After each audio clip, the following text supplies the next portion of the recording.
The new California Republic doesn't like when people go looking for Vault 13, birthplace of their savior and all. The exact location is a secret, which is probably for the best. Otherwise, there'd be looky-loos from all over the NCR crawling around in here, grabbing up souvenirs from their little trip to the Down Under in a real live vault. The place has seen better days. Deathclaws aren't the best of housekeepers, but Vault Tech built these things to last.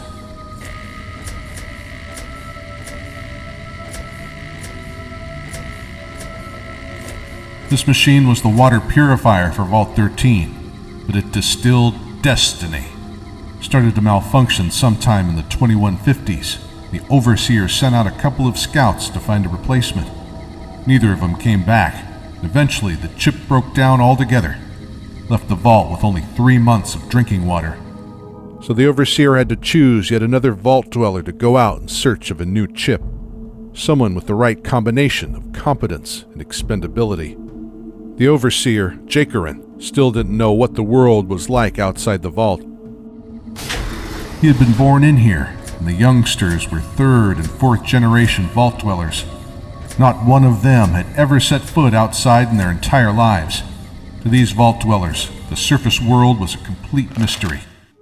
If civilization had rebuilt itself in the 80 years since the Great War, then perhaps they could simply send a diplomat who could negotiate for fresh water or con the surface dwellers into giving them a replacement water chip. According to the Overseer's files, Albert Cole was one such smooth operator. Albert was the fast-talking leader of a splinter faction within the vault, people who wanted to leave Vault 13 and live free of the Overseer's rule. He was persuasive enough that he might have been able to lead an insurrection against the autocracy of the Overseer. Sending him out in search of the chip would at least get rid of him for a while.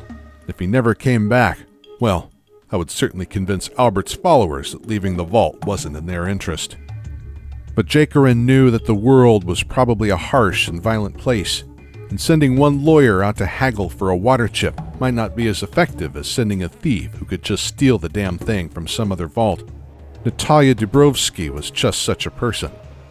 She was the grandchild of a Russian diplomat who worked at the Soviet consulate, the Boneyard, back when it was called Los Angeles. Liberty Prime always used to say that the only good commie was a dead commie. Natalya must have inherited her grandpappy's questionable sense of morality. When she was a child, anytime something went missing, it would always turn up stashed near Natalya's room. Eventually things would just disappear entirely, and no one could ever prove that she'd taken them. Her disciplinary record in the vault database was mysteriously clean, as though someone hacked into the mainframe and deleted any mention of her misdeeds. Locked doors in the supply depot would mysteriously open themselves, and even the booby traps that vault security set up outside the Overseer's office would somehow disarm themselves.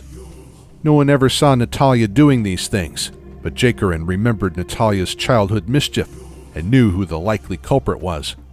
It was only a matter of time before Natalya managed to sneak out of the vault anyway, so why not send her out to find the chip? Of course, brute force is often the most effective option in the wasteland. Why pussyfoot around when you can just shoot a mini-nuke at your troubles? The vault had one fellow with a knack for taking the simple approach to life's obstacles. Max Stone was the biggest and dumbest person in Vault 13.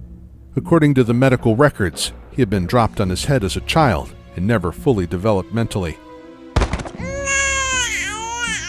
But what he lacked in brains, he more than made up for in strength and persistence.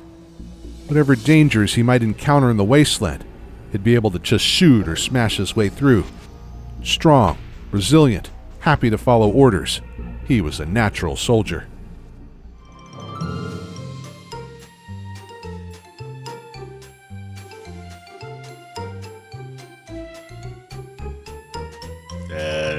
Me shoulder.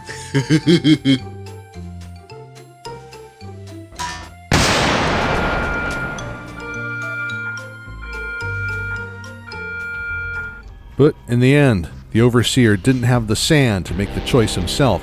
He made all of the candidates draw straws and sent the lucky winner out into the wasteland alone. But the Vault Dweller wasn't alone for long. Made a few friends between here and the Boneyard. Some of them stayed by the Vault Dweller's side right to the end. and a couple of them didn't make it. But that is a story for another day.